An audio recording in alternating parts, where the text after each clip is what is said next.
A NBA é a maior e mais valiosa liga de basquete do mundo.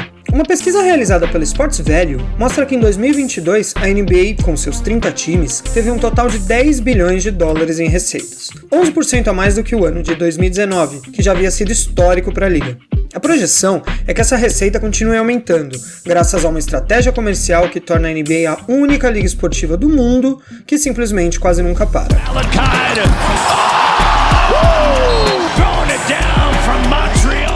Temporada regular, playoffs, finais. Quando tudo isso acaba, vem o draft, trazendo novamente o público, contratações, trocas e guerras midiáticas nas redes sociais entre jornalistas, fãs e jogadores tornam o universo da NBA atrativo novamente. E agora temos a Summer League, que se transformou em mais um espetáculo para os fãs do basquete. O que originalmente começou como um esforço desarticulado de ligas de verão espalhadas pelos Estados Unidos, graças a uma ação visionária de marketing, se tornou um negócio de sucesso e ao mesmo tempo uma fonte de talentos para o mundo inteiro ver. Como funcionam esses campeonatos? Onde eles acontecem? Na Califórnia, Las Vegas? Quem pode jogar neles e qual a real importância para os atletas que participam? Então vem com a gente conhecer a história da Summer League da NBA. Um jogo de basquete tem tempo para começar e acabar, assim como a carreira. Mas um legado é eterno. Both teams won opening night. No preseason, man, he was just talking that shit, man. 2 pontos e a falta!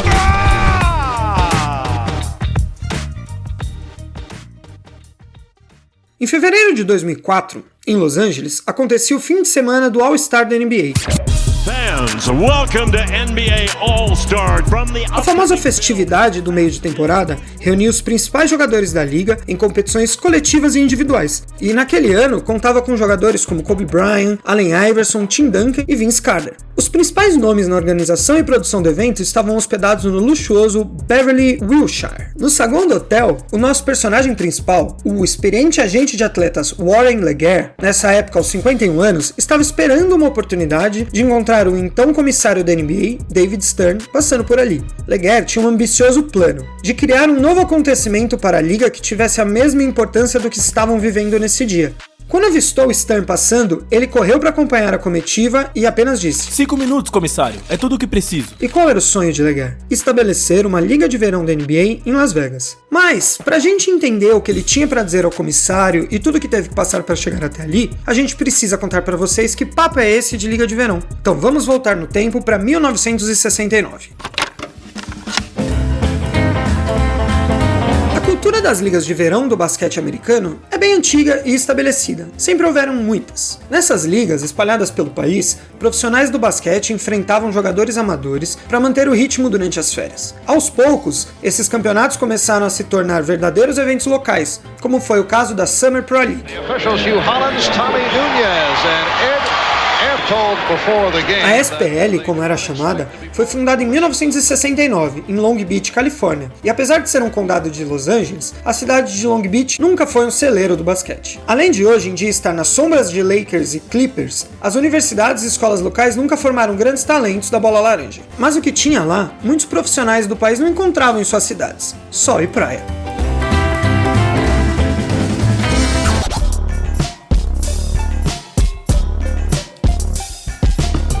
Jogadores da NBA que estavam de passagem em Los Angeles para curtir o verão acabavam passando por lá para jogar umas partidas e aos poucos a população local começou a acompanhar e valorizar esses jogos. Não demorou muito para que redes de canais esportivos como a Prime Sports ou até mesmo a ESPN começassem a olhar com interesse para a situação. Em uma época do ano em que os fãs estavam sem conteúdo de basquete, ter esses jogos rolando em um local turístico onde se podia trazer anunciantes era questão de tempo até aquilo tudo virar um negócio. O sucesso foi imediato. A SPL ficou conhecida como um evento que com $2 você podia passar o dia vendo jogos e respirando uma atmosfera do basquete. Alguns anos depois, em 1976, 4 times da NBA, Lakers, Suns, Bulls e Hawks, resolveram levar seus jovens jogadores draftados para jogar na SPL, que nesse ano migrou seus jogos para as quadras da Universidade do Estado da Califórnia, a CSU, em Los Angeles. Em 1979, a Adidas, procurando maneiras de ganhar o mercado, resolve criar uma equipe própria para disputar a SPL, trazendo no elenco um astro do basquete universitário, Marvin Delph, que havia sido recém-draftado pelo extinto time Buffalo Braves. Braves. Bom,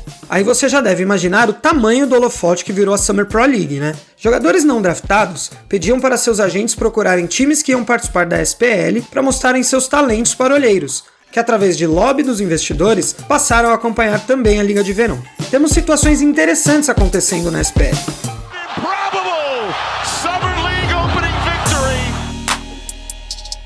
Em 1982, aos 26 anos, Mark Iavaroni jogava no basquete europeu. Na busca por uma oportunidade na NBA, ele jogou a SPL daquele verão. O seu bom desempenho chamou a atenção do 76ers, que contratou o jogador, que jogou 77 jogos na temporada, sendo muito importante para a rotação e chegando ao título com o time em 1983. Ainda na década de 80, tivemos Bill Walton, que na época atuava pelo Celtics, organizando um time chamado Walton's All-Stars, onde ele recrutava jovens talentos, os tornava protegidos e junto com seus empresários abriam as portas da NBA, como foi o caso do armador Greg Lee, que anos antes havia sido contratado para o Trail Blazers justamente nesse esquema. Outro momento marcante da SPL foi em 1984, quando o time olímpico americano, que contava com os jovens Michael Jordan, Patrick Ewing, Chris Mullin e companhia, jogaram um campeonato para treinar para os Jogos Olímpicos que aconteceriam justamente em Los Angeles naquele mesmo mês. Live from the Hoosier Dome, the Olympic basketball team versus the NBA Stars. E foi ali, na década de 80,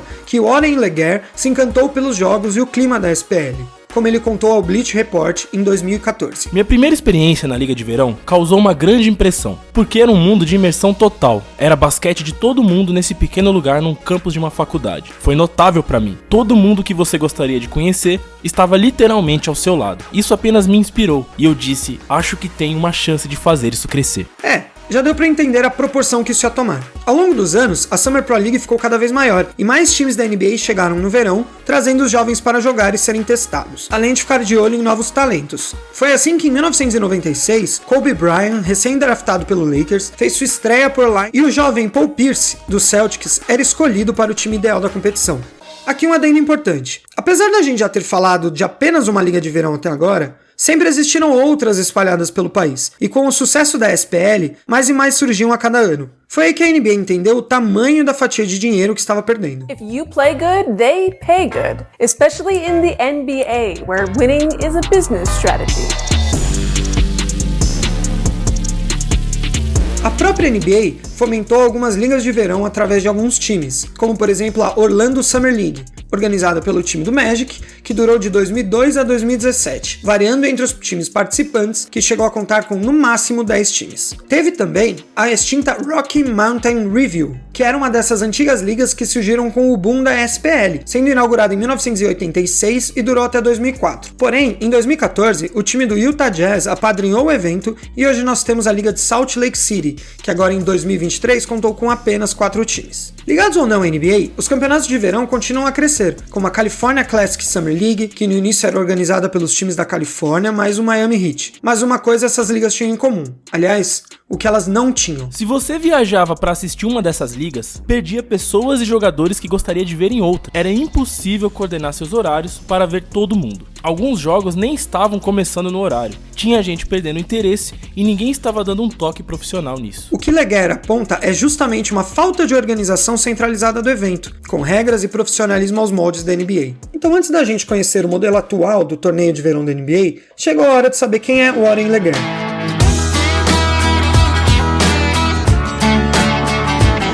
A história do homem que teve a ideia da Vegas Summer League não começa no basquete, apesar dele ter jogado na faculdade. Em 1974, ele se forma em Humanidades e logo ingressa na indústria de alimentos, e nos 10 anos seguintes passou longe do cenário do basquete. Leger morou no México, no Japão, e foi em meados dos anos 80 que ele acabou retornando para Los Angeles. Foi quando entrou em contato com a Summer Pro League, que na época estava acontecendo na Universidade Loyola Marymount, em Los Angeles. No início, a sacada de Leger era se tornar um empresário do ramo. Ele percebeu que essas ligas de verão estavam cheias de jogadores buscando oportunidades, mas muitos não conseguiam ingressar na NBA. Foi aí que ele percebeu que esses jogadores eram clientes em potencial para o mercado no exterior. Como ele não tinha experiência na área, resolveu ir para a Europa, tentar fazer alguns contatos de negócios e entender o que era preciso para se tornar um agente esportivo de sucesso no velho continente.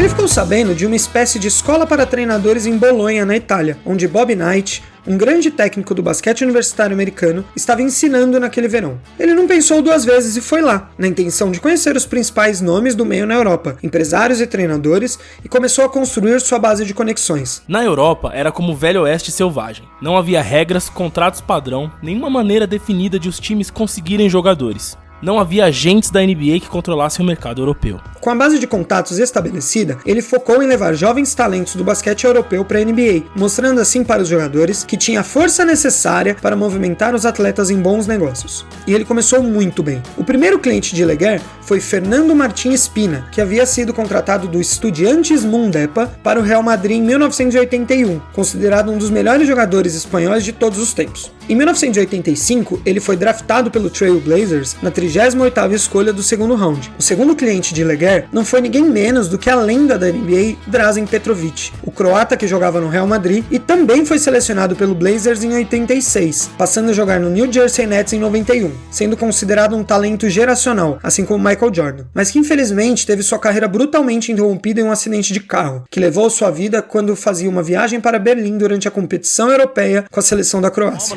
Silence was observed for Drazen Petrovic. The Nets star was killed on Monday evening in a car accident in Germany. Petrovic was a native of Croatia. He first played in the NBA in the 1989-90 season with the Trail Blazers. He was known as one of the hardest working NBA players and one of the league's greatest outside shooters. No início dos anos 90, Leguer representava cerca de 100 jogadores em toda a Europa. Ele ficava no exterior de 7 a 8 meses por ano, e sempre planejava seus verões de acordo com a programação das ligas de verão para expandir seus negócios. No entanto, ele e seus contatos na indústria sentiram que o cenário estava se tornando cada vez mais falho. Por um lado, muitas das ligas surgiram, como as de Atlanta, Boston, Detroit e Utah, o que era bom para os negócios. Mas por outro, ficava cada vez mais difícil acompanhar tudo. No final dos anos 90, Leguer começou a traçar um plano para uma liga de verão centralizada, que incluiria funcionários, agentes, olheiros, fãs e entretenimento da NBA. Tudo num lugar só. O que começou como uma maneira de facilitar os negócios em representação de atletas, acabou virando uma ideia que a NBA poderia gostar muito. Foi em 2001 que ele de fato montou um plano para apresentar a NBA, profissionalizar e centralizar uma liga de verão associada à liga de fato. Um dos nomes que ajudaram ele a pensar em Las Vegas foi o amigo e técnico Tim Grugurich, que dava aulas particulares para jogadores profissionais no verão. Tim estava ficando cada vez mais visado e grandes nomes iam lá, gerando um fluxo natural de atletas na cidade. Além, claro, de que Las Vegas sempre investiu muito em turismo e estrutura, e existia um grande interesse do governo de Nevada em trazer mais business esportivos para a cidade. Para montar a imagem do evento e criar um modelo que convencesse a todos, ele chamou Albert Hall, um marqueteiro do ramo esportivo. E foi Albert que trouxe a visão de faça algo legítimo e bem feito, que eles virão novamente. Agora só faltava um contato interno na liga, para fazer todo esse plano chegar no comissário David Stern. Foi aí que Leguer olhou para o então vice-comissário Adam Silver. O Adam é uma pessoa com visão de futuro e sentiu que isso poderia se tornar um grande evento da NBA. Ele foi totalmente a favor e nos colocou em contato com o presidente de operações, que tomava conta das ligas de verão, o Stu Jackson. Se isso funciona hoje, é graças a Adam. O lance de olhar para Las Vegas deu tão certo que não foi só a Summer League que aconteceu por lá. Em 2007, houve um All-Star da NBA em Vegas, e hoje a cidade é conhecida por abrigar o maior torneio colegial do país, com mais de 800 times. Voltando para o saguão do Beverly Wilshire, em 2004, quando Leguer encontra David Stern indo para seus compromissos do dia, os 5 minutos que ele pediu para o comissário viraram 15. Já brifado por Adam Silver, Stern tinha interesse na ideia e apenas queria ouvir do próprio idealizador. Eu dei a ele os fatos de que Vegas tinha o distrito escolar de crescimento mais rápido. Muitos jogadores estavam localizados lá por causa dos incentivos fiscais, e a maioria das pessoas estavam realmente interessadas nas ligas de verão. Vegas seria o lugar para onde as pessoas gostariam de ir. Ele olhou para mim e disse: vamos manter contato. Foi ali, correndo ao lado da comitiva do comissário, falando o mais rápido e objetivo possível, puxando papéis com dados de sua maleta, que Leguer conseguiu o aval para a criação da Las Vegas Summer League da NBA. Troopers, they just want to keep watching the game, Kyle. And we are underway. Miami controls the opening tip.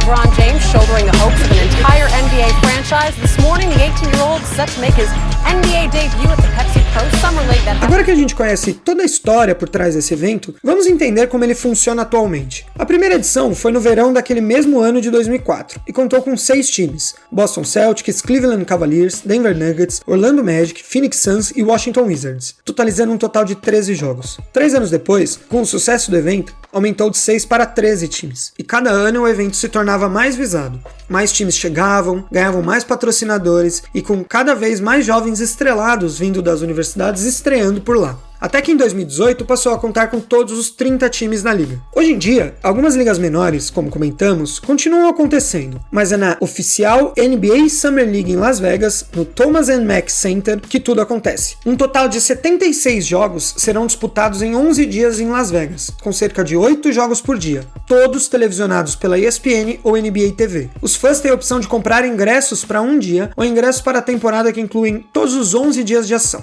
Cada ingresso dá acesso a todos os jogos disputados na data de compra. O dia de abertura conta com as 4 primeiras escolhas do draft se enfrentando. Em 2023, a escolha número 1, Victor Wembanyama, do San Antonio Spurs, enfrenta a escolha número 2, Brandon Miller, do Charlotte Hornets. Antes desse confronto, a escolha número 3, Scoot Henderson, do atual campeão da NBA Summer League, Portland Trail Blazers, enfrenta a escolha número 4, Amen Thompson, do Houston Rockets. As regras das partidas podem variar ao longo dos anos, conforme a liga queira testar algumas situações, como por exemplo, nesse ano os árbitros estão liberados a aplicarem a regra anti-flop, ou seja, quando o jogador simular uma falta, irá receber uma falta técnica. E nesse ano, teremos 3 brasileiros jogando também: o Gui Santos, ala pelo Golden State Warriors, Iago Matheus, armador pelo Chicago Bulls, e Márcio Santos, ala pelo Atlanta Hawks. Cada equipe joga 4 partidas em confrontos sorteados, os 4 melhores times jogam os playoffs, no formato de mata-mata, tendo então um grande campeão do torneio. As 26 equipes que não avançaram para os playoffs da Summer League jogarão uma 5ª e última partida, conhecida como o jogo de consolação. Their first lead of the game. Oh, Gui Santos. Yeah. Gui Santos in his bag. No fim de tudo, a Summer League da NBA passa para nós a mesma essência de quando ela foi idealizada lá atrás, oferecendo uma plataforma para desenvolvimento e avaliação de jogadores, que tem que correr atrás de seus sonhos, visando sempre entregar o melhor trabalho possível. Um evento que se tornou organizado através do profissionalismo, permitindo que as equipes identifiquem talentos promissores e proporcionando aos fãs uma experiência empolgante e original. Espero que tenham curtido esse episódio. Indicações e referências vão estar no post. Segue a gente nas redes e compartilha porque muito mais conteúdo vem por aí. Até a próxima!